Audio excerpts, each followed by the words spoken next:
What's up, NBA fan? What's up, all sports fans? This your boy JB, host of the Behind the Bench podcast networking channel, giving a shout out to the rest of the crew. Shad, Kelvin, Jermaine, KB Film Room, Big Dog, Talk Sports. That's right, that's right. Everyone who's tuning in, thank you for supporting Behind the Bench. Subscribe to the channel. Help make this show the best that it can be starting today. That's right. Ed Schrenzel. This was back during the off-season leading into the 23-24 NBA campaign. And there was a lot of free agent moves that were taking place. And the purple and gold, the Los Angeles Lakers, signed a slew of young players. They re-signed 3 or 4 of those players that was included in that mid-season overhaul of 23, when they were on the verge of missing the playoffs for the second straight year. And Russell Westbrook, who was much maligned and vilified, all-time scapegoat that I've ever seen it in professional sports, he was traded to the Utah Jazz, who wound up buying out his contract. He was traded for essentially bringing back D'Angelo Russell, who was drafted by the Lakers back in 2015 with the number 2 pick. And they acquired Jared Vanderbilt, Malik Beasley, and then in a separate trade, they did like 3 trades. Rui Hachimura from the Washington Wizards, and then they traded Patrick Beverley, who was traded for going into that season, and he was casted out within 6 months, traded to the Orlando Magic for Mo Bamba, who wound up playing a total of 1/2 of basketball for this franchise, and he missed the rest of the season due to a foot injury, if I'm not mistaken. So you had like 3 separate trades where essentially the Hurricane was once again given a brand new squad. And the talking heads and the all says were ranting and raving and giving kudos to Rob Pelinka. Oh, what a trade. What a mid-season trade. They brought in young players, which confirmed to me that the Lakers, which would never be said, it's not going to be said, but if you read between the lines, the answer is staring everyone right in the face. They missed that original young core. When you cast out 13, 14 drafted players in record time over a 2-3 year period, oh yes, a void will be will be created. Something fierce. So they re-signed Rui Hachimura. They re-signed D'Angelo Russell. And they re-signed undrafted Austin Reeves, who was scouted by the Lakers. They re-signed them. Then they signed a slew of young players. Jackson Hayes to 2 years. Cam Reddish, like a 2-year deal. Gabe Vincent to a 3-year deal. Oh, Jared Vanderbilt. They also acquired Jared Vanderbilt in that Russell Westbrook trade. They re-signed Jared Vanderbilt to a 4-year deal. Then they signed Christian Wood. They signed Jackson Hayes to a 2-year deal. And the Laker brass, the Laker front office, Rob Pelinka was given an A+ grade, which led this gentleman right here, Ed Schrenzel, on this Laker sports page, to conclude that going into the 23-24 campaign, remember all the talk, the Lakers had the best offseason. They had the deepest squad in the NBA. They're in position now to avenge the loss to the Denver Nuggets, who swept the Lakers in 4 games in the Western Conference Finals. And then this guy says, with the moves that they made, now mind you, they signed like 6 guys, doing in free agency, about 6 of them. That's during their half the roster. He concluded that the Lakers boasted the deepest roster in the history of the franchise.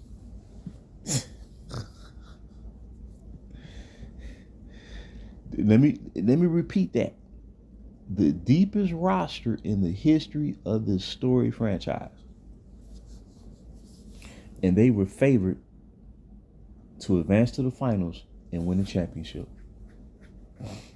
And I remember, man, I always say when it comes to this guy, the Hurricane, don't believe the hype, man. See, all I do is when I come across, these assertions and these, and these prognostications going into the season, I never believe in it, man. Don't believe the hype. And on opening night, going up against the Denver Nuggets, who, was coming off their championship, and that was banner night, and they raised a championship banner in the rafters and got their championship ring. So you would think, well, maybe, the Lakers may catch Denver on opening night, but instead Denver was blowing them out by like 19, 20 points, and the crowd was saying, who's your daddy? Who's your daddy? And that pretty much, then it's like, how can I say this? The air just seeped out of the balloon in a sense. And like I said, you can't makeshift your way to a championship. You can't do it. But when it comes to this guy, the Hurricane, because it was constantly said about him day after day after day, month after month after month, year after year after year, season after season after season, it has led a lot of people to believe, man, that he's something that he's not. Think about it. If he's really who they say he is, why would they have to make these constant changes every year? Why are they seeking a trade right now? Think about it. You mortgage the future to get Anthony Davis. He was supposed to have been the end-all be-all. And this is really not about AD. But the same thing that was said about Luka Doncic after trading to get him, to acquire him, was the same thing that was said about AD 6 years ago. Oh man, he's gonna lead us into the future. He's gonna retire a Laker. But don't believe the hype. It never ends like it starts. Because you have to read the fine print. The fine print is the precedent that has been set over the past 10 years. The precedent, the historical view of things. See, if you look at it for face value, it can throw you off. And you can get caught up in it. Next thing you know, you buy in. And when you buy in, you buy in all the way, 150%. You see, and it's very difficult to detract from it. It's very difficult. I admit that. It's easy to get swooped into it, man. It's very easy to do. But if you uphold the history of the game, uphold the history of this franchise, that's the basis, that's the foundation. That's what's going to give you the wherewithal to say, you know what, all this is just a bunch of smoke and mirrors. Don't believe the hype. So now think about this. This article was written leading into the 23-24 NBA campaign. You fast forward during the 2 seasons later, and now they're saying the Lakers lack depth.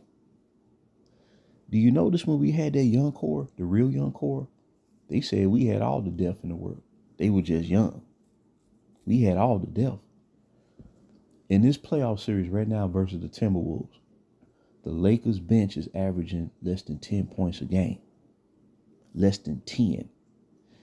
Two of those guys you signed during that offseason leading into the 23-24 campaign. You signed Gabe Vincent, 3 years, $30 million. That's $10 million a year. You signed Vanderbilt to 4 years, $48 million. That's $12 million a year.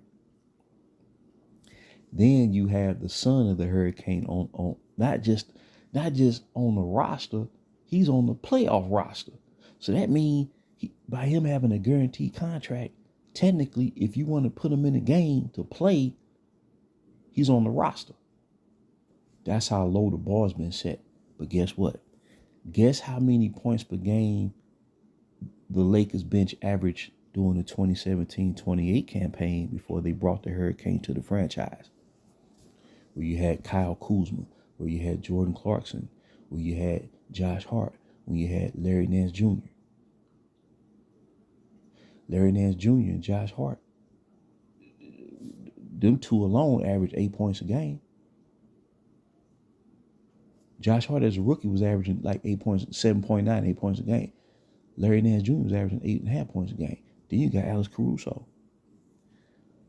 Kuzma was giving you 16.5 as a rookie. And then Jordan Clarkson was averaging 15 before he got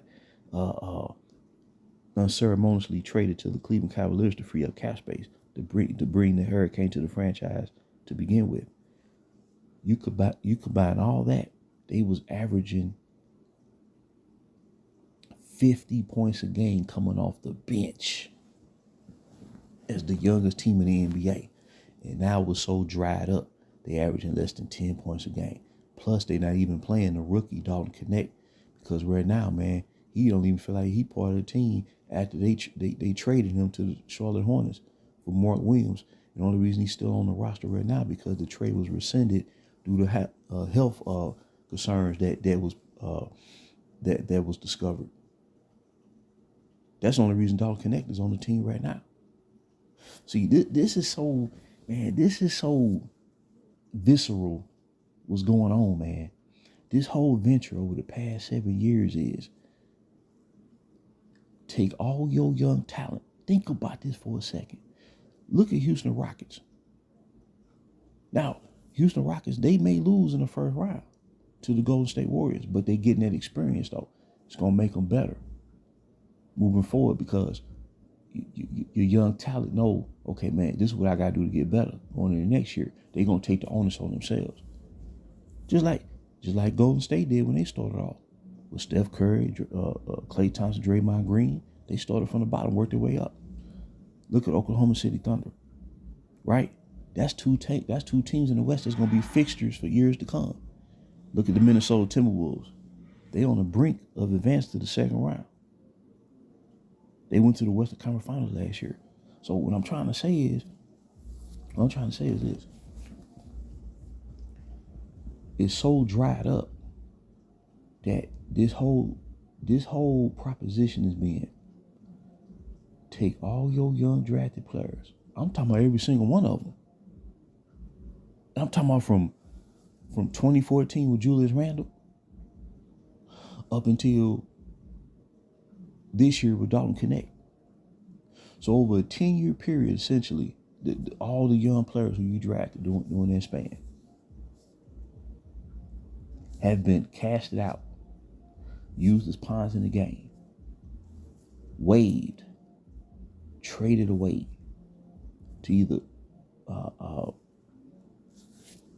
for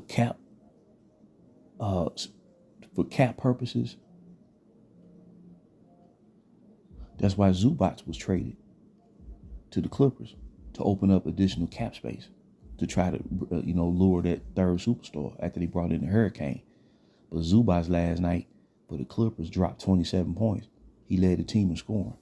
And I keep saying, if the Clippers want to win this series versus the Nuggets, he's going to have to be at least the number 2 guy. He can't be the number 3 guy. James Harden showed last night that he's always struggled in the postseason when it's money time. So it has to be Kawhi and Zubac. Zubac dropped 27 points last night, 11 to 15 shooting. But the Lakers brass, the former team president, deemed him to be expendable. So every young drafted player, the only reason that Kyle Kuzma survived that wave is because he was under his rookie deal. And when you look back on it, he was only kept to eventually include him into another trade to bring in another superstar when the opportunity presented itself. Otherwise, he'd have been gone too, just like Julius Randle, Brandon Ingram, Lonzo Ball, Josh Hart, Jordan Clarkson, Thomas Bryant, Larry Nance Jr. when his whole ordeal started.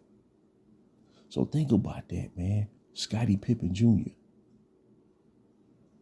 in his in the series for the Memphis Grizzlies versus the OKC Thunder, he dropped 30 points, man, in a playoff game. 30.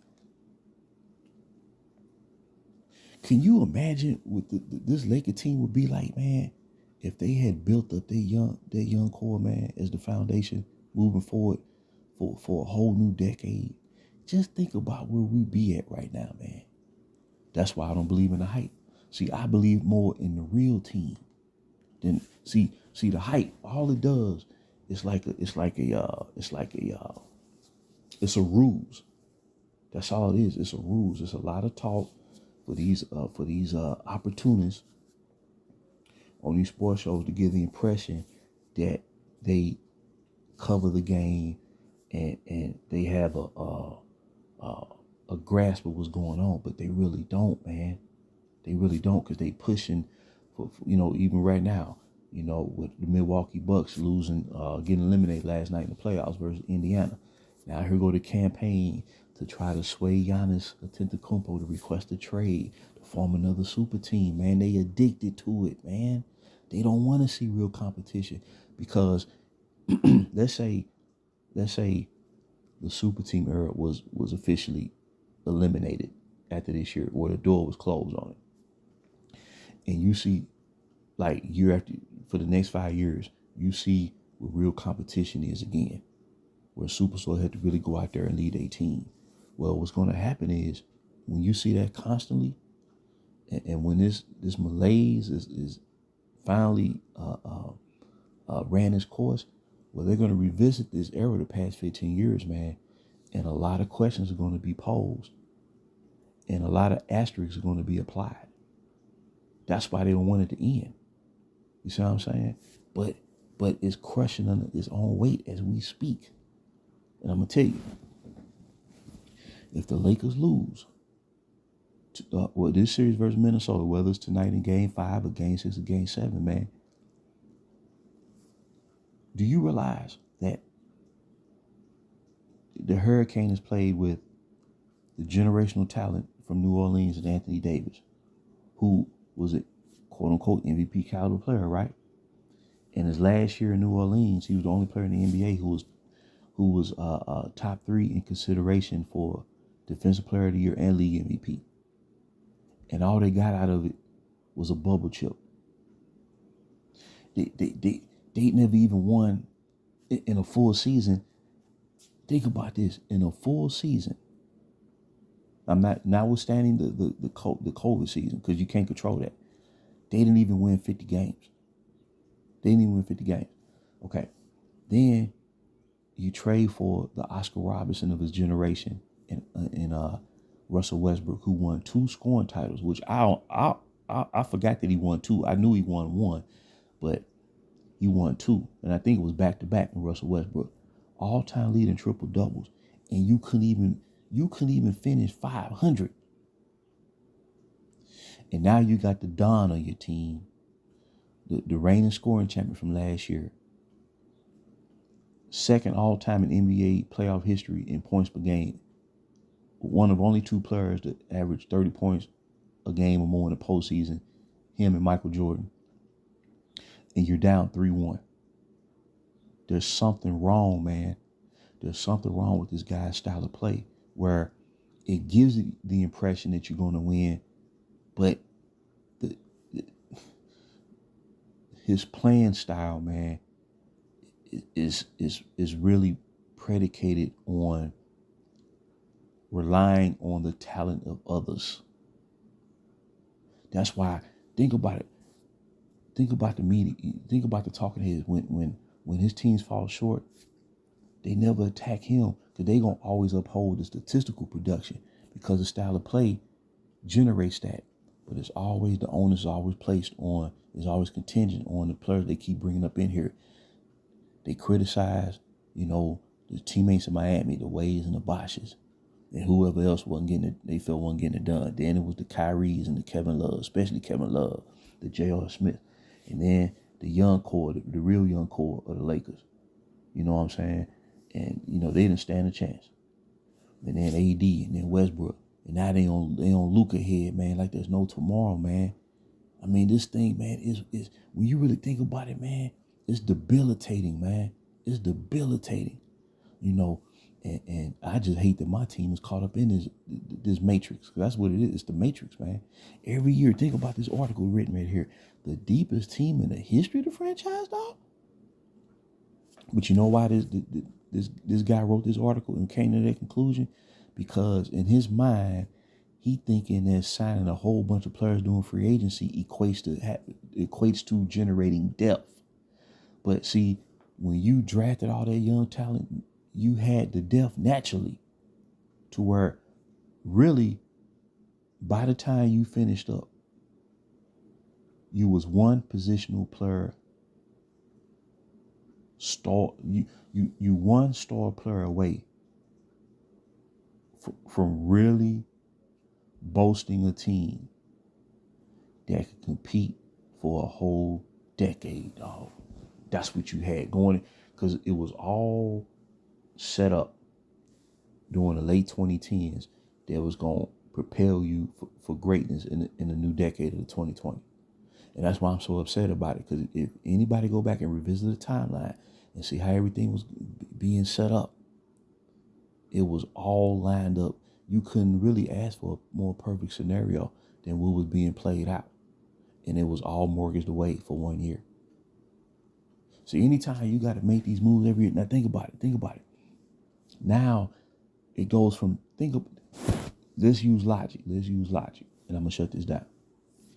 You go from a season and a half ago saying, going into that year, the Lakers boasted the deepest team in the history of the franchise. And then you fast forward until right now, they're saying that the team lacks any depth. This is so discombobulated that now you don't have a designated six man. Your rookie who you drafted, you're not even giving him playing time, because right now, man, he confused, right? And it's not his fault. Then after all these moves that you've made since the summer 2018, you don't have a starting center on the team. You don't have a legitimate starting center. You don't even have a backup. But before all this started, you had Brook Lopez, who was in his prime, overcame the foot injuries he was dealing with when he was playing in Brooklyn. He began to shoot the 3-point shot, stretch the floor with proficiency. You had a future center in Ivica Zubac, and you had a legitimate stretch five in Thomas Bryant. Thomas Bryant, in his 1 year in Indiana, was shooting 40% from three as a freshman in college. So you had a legitimate starting center for the future. You had a starting center for the present who wanted to mentor the center of the future. And then you had a legitimate backup. And you went through all these names, all these incarnations, and you don't have a big man. That means, for all practical purposes, this is what happens when you keep flipping over your real players to try to bring in superstars. But then you have to go bargain basement to fill out the roster doing free agency. It's a Ponzi scheme, and that's why they're not going to win. See, what I'm trying to say is, think about it. Their second year with Westbrook on the team, they was about to miss the playoffs for the second straight year because they had no talent. And then they got an infusion of talent mid-season when they brought in like six players, and they went on a postseason run, but it was really fugazi because that infusion led this guy to write this article, and now it's right back to square one. And it's because of what they gave up. And it all gets back to that every year. Even when they won in the so-called bubble, they knew their team wasn't going to hold up. That was already the oldest team in the league. And a lot of manipulation took place to produce that outcome. A lot of manipulation. I won't get into that. But when you look at teams, and like when you look at OKC and how they build their team up, the Houston Rockets, the Boston Celtics, Cleveland, what they doing, the Orlando Magic, even like the Portland Trail Blazers, they won 30-some games this year. They improved by like about what 8 or 9 games. So Minnesota, they got a 24-year-old superstar on the brink, man. So what I'm saying is, man, the talking heads are trying to give the fans of this franchise impression that we in the mix, but in reality, we're not. Because if we really were, we wouldn't have to be making these moves every year. And what's crazy is it's not a guarantee that Luka gonna remain with the team, dog. See, that's what I'm saying, man. When you had it all, you had all the leverage in the world. We had so much depth. Think about this. You had a second unit consisting of your own players, right? And then your starting 5. You had Lonzo Ball, Julius Randle, Brandon Ingram, who you drafted. Lopez, who was in his prime, who wanted to mentor Ivica Zubac to become the eventual center of the Lakers leading to the future. Kentavious Caldwell-Pope, who was an excellent free agent acquisition for the Lakers as a 24, 25-year-old from the Detroit Pistons. Think about this, people. This team would have been so deep, so quote-unquote stacked with talent that in 2019, you bring on the right star player in free agency, you can take Caldwell-Pope and you can have him come off the bench. You got a defender and someone who can, who can score when needed, along with Kyle Kuzma, along with Jordan Clarkson, who won 6th Man of the Year, along with Josh Hart, the Larry Nances of the world, the Caruso's coming off the bench giving you defense. We had it freaking all.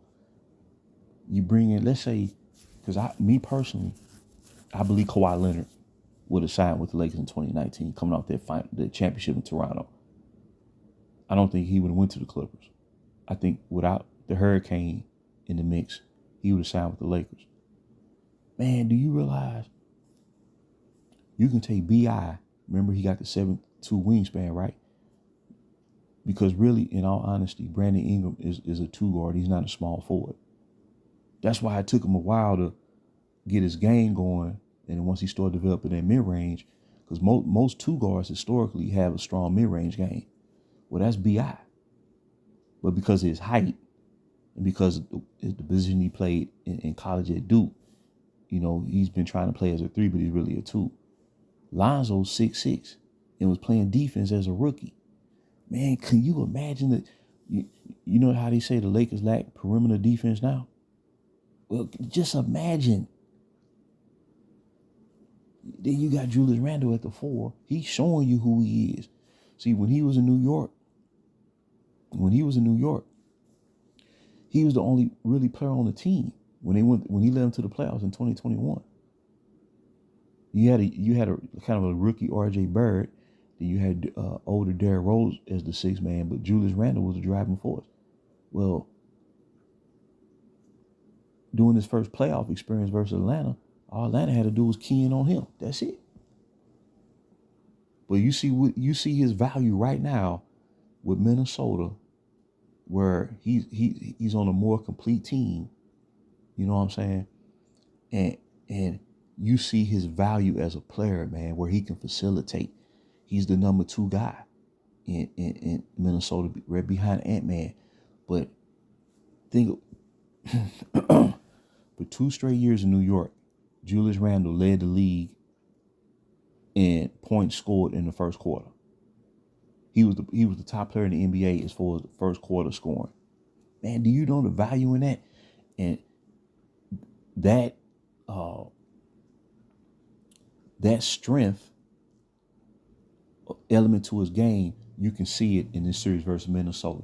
He's starting off strong in the first quarters, and he kept the team afloat. In the second half, he adapts to the situation, and he sets the stage for Ant-Man to go off in the fourth quarters, man. And I'm telling you, it's working to a T.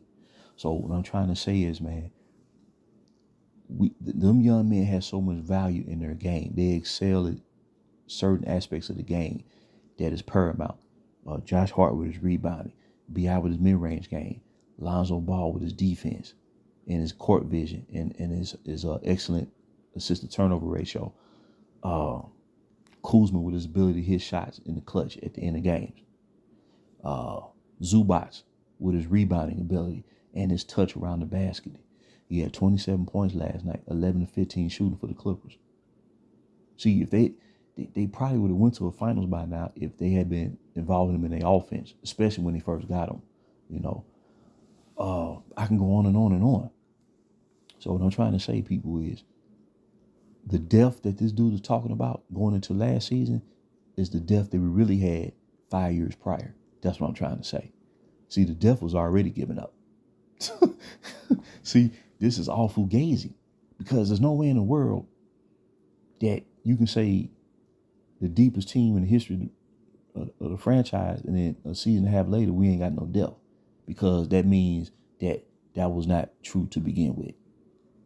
And what's crazy is, man, Jackson Hayes, he gonna be a free agent after this year. He gonna be gone. Malik Beasley already gone. He balling in Detroit. Mo Bamba was gone by season's end. Cam Reddish is gone. Christian Woods is gone. Remember they signed Spencer Dinwiddie, who the Lakers got during the buyout after they waived Scottie Pippen Jr. He went right back there to Dallas. So when you losing these players and you not getting nothing in return, Max Christie, you see what I'm saying? So what I'm trying to say is, people, that if it was me, and I'm just a fan, and I ain't trying to pretend to be no GM, but based on what I saw in 2017, 2018, there's no way in the world I'm going down this road, because we were so far ahead of the curve. It was frightening, but you couldn't see it because the NBA has been operating under this hex of super teaming and, you know, casting aside young talent and draft picks like it's candy. And then talking heads pushing for trades to be made. You know what I'm saying? Instead of just truly covering the sport. And it's leading the Lakers into no man's land. When you pull back the layers and really look at it, because essentially, when you look at it, Anthony Davis was no more than a rental. Shaq was signed as a free agent for 8 years, and he played all 8 years. The best years of Shaquille O'Neal was in that purple and gold. But they built something with Shaq, him and Kobe. They built that up, man. You know, that wasn't no quick fix. You see what I'm saying? That was an investment. And we was already a playoff team when we got them. So in closing, people, don't believe the hype. All I can say is don't believe that. That's the only thing I can suggest as a fan. And like I said, man, I'm not trying to get nobody to believe anything one way or another. When you lay everything out on the table, it's screaming at you what's going on. All this was given up for a player who was brought to the team losing 2 straight finals in a row. a gentleman's sweep and a full-fledged sweep. 5 championship losses in 8 years. 6 championship losses on his ledger. And you mean to tell me that I'm supposed to sit here and roll with everything?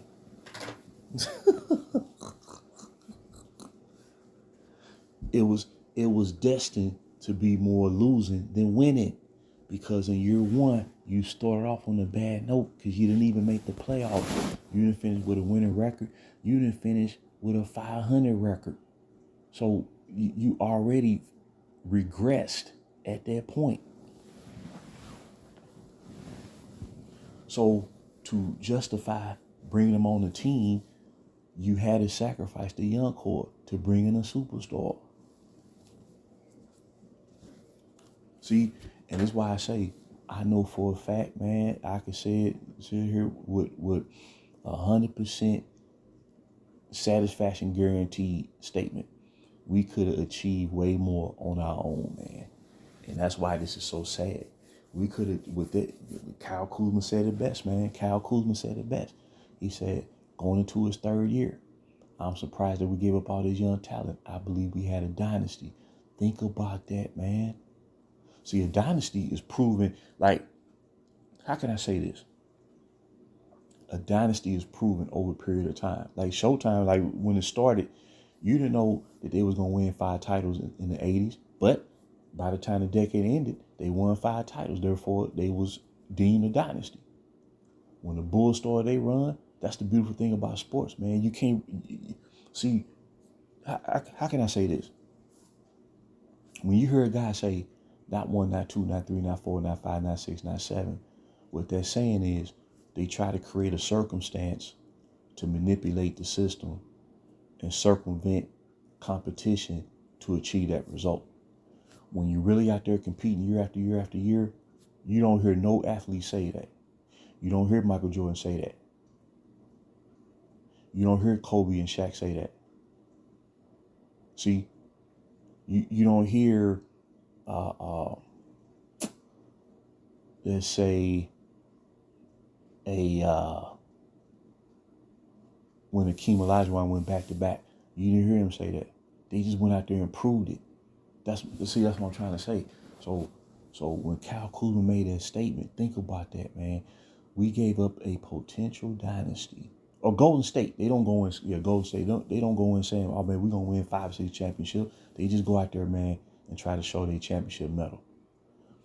When Kyle Kuzma said that, man, when I look at the metric of everything, the totality, he was telling the truth, and that's why this is mind-boggling. We gave up essentially 10 years for 1 season, dog. That's essentially what. So what happens is, knowing that, because fans who were led to buy in, the Laker brass, the talking heads knew based on what was given up, because we never seen a franchise do this before in the NBA. They knew that this was a short-term venture. So they try to throw all these chips on the table and crank out 3 championships in a row. But you can't do that, man. Can't do that, because there's 30 teams in the league. They play in the Western Conference, which has been the stronger conference pretty much since the 2000s, pretty much.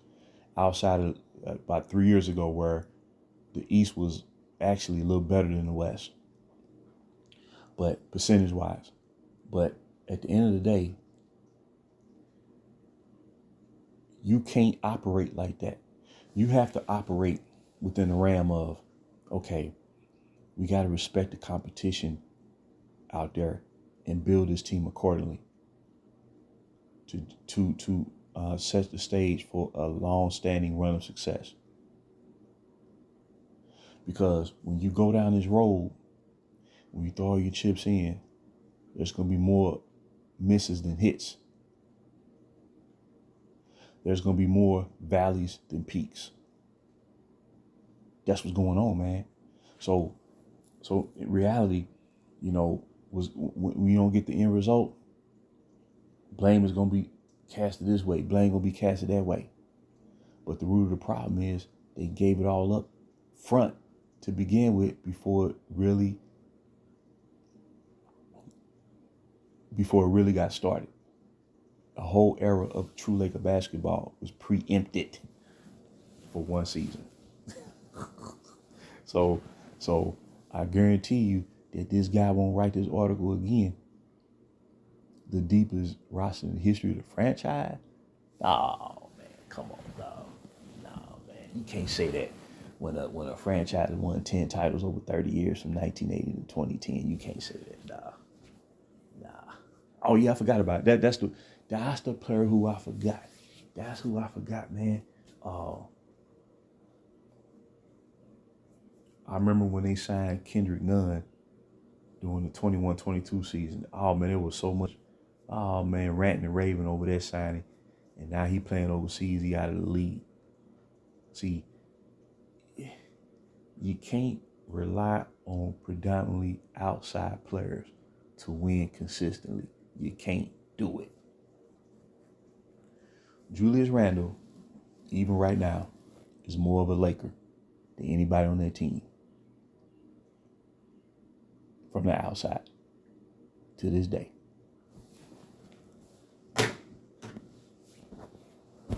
To this day. From the outside. I'm not referring to Dalton Connect or Austin Reeves. I'm talking about everybody else. See? But I'm going to shut this down. I really didn't mean to make this a long video, but it tends to always turn out that way. But this is not the deepest team in the history of the franchise. It was all smokescreen. And it's nothing more than a ruse. And the reason why, like, this is really deep, people. This is really deep. And this is just sports, but you know, sports is a part of life. And we're seeing good examples of sportsmanship, and we're seeing a lot of bad examples of sportsmanship. And the reason why fans were so excited about, you know, this wave of young players being brought to the team is because they knew in the back of their mind that the real young core was sacrificed. So they try to convince themselves, oh man, we got someone who can replace Randle. We got someone who can replace B.I. We got someone who can replace Kuz, Lonzo. Do you realize that the Lakers haven't had a point guard on this team? I'm talking about long-standing point guard on this team since they traded Lonzo Ball. I remember Lonzo Ball's first game back to LA as a Chicago Bull. That man had 27 points. He had like 7 threes. 5 steals. And on that one night, he outplayed Russell Westbrook. On that one night, man, his defense was so on point, man. It was like, I said, man, that's Lonzo right there. And at the time, the Bulls had reached first place in the Eastern Conference before he got hurt. When Lonzo got hurt, the Chicago Bulls have not been the same when he got hurt. But what I'm saying is, in the grand scheme of things, man, they ain't replaced Lonzo Ball. In the grand scheme of things, they ain't replaced Jordan Clarkson. They looking for a 6-man right now. They ain't replaced a clutch shooter like Kyle Kuzma at the end of the game. They ain't replaced him. You can't replace the leadership and the how can I say this? The toughness of Julius Randle. They ain't replaced that. And you definitely ain't replaced Zubac because they looking for a big. They ain't got a big man on the team right now. You got Luka on the team now. You got the Hurricane been on the team since summer 2018, and they on the verge of getting eliminated in the first round.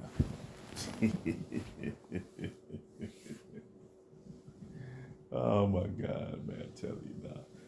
So this is what has motivated me to really stand up and speak on behalf of that young core, man, because they was the most cherished prize, the most valuable asset this franchise had moving forward, especially after the late great Kobe Bean Bryant retired.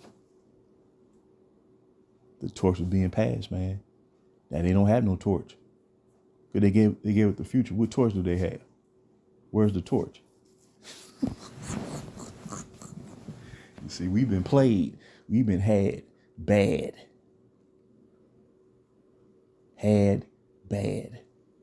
because to support this whole venture, we've had to lower the bar. We think we in the mix, but we really not. It's all smoke screen. It's fool's gold. You know, so like I said, man, I love those guys, man. They were meant to be in that purple and gold. They were meant to be in the purple and gold, but it is what it is. But I know one thing, that won the deepest team in the history of the franchise. Oh my God. But I will want to shut this down. Please leave your comments and thoughts. I didn't mean to drag this out, but you know, I had a little extra time today, man. You know, I really think it's important to explain what's going on with this franchise, man. This all-time story franchise we talking about. That's basically operating in flux. They don't know what to do. Because to get Luka, you had to give up the player who you mortgaged the future to get.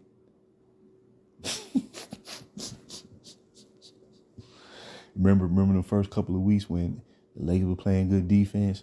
Well, that wasn't gonna hold. They were trying to prove a point that they can play good defense without AD. But see, that broke down quick, man. And when you get in these playoffs, dog, when you start having to match up, that's why Vanderbilt can't play an extended minutes.